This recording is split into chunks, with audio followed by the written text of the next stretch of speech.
अस्सलाम वालेकुम प्यारे बच्चों। आज हम सीखेंगे कि दाल को किस तरह से लिखते हैं और दाल से किन किन चीज़ों के नाम शुरू होते हैं। दाल से दरवाज़ा, दाल से दरख्त। प्यारे बच्चों, अब हम दाल को लिखना सीखते हैं। ओके। अब आपको अपनी किताब पे कुछ नुक्ते लगे हुए नज़र आ रहे हैं। अब जब हम इन तमाम नुक्तों को आपस में मिला देंगे तो ये बन जाएगा दाल। तो चलें शुरू करते हैं।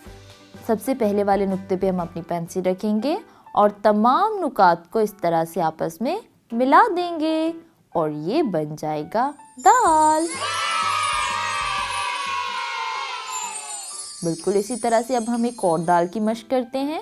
हम यहाँ पे अपनी पेंसिल रखेंगे और तमाम नुकात को आपस में इस तरह से मिला देंगे तो ये बन जाएगा दाल। तो प्यारे बच्चों, अब बाकी तमाम दाल की मशक आप अपनी किताब पे करें और अपनी मामा को दिखाएं। तब तक के लिए अल्लाह हाफिज।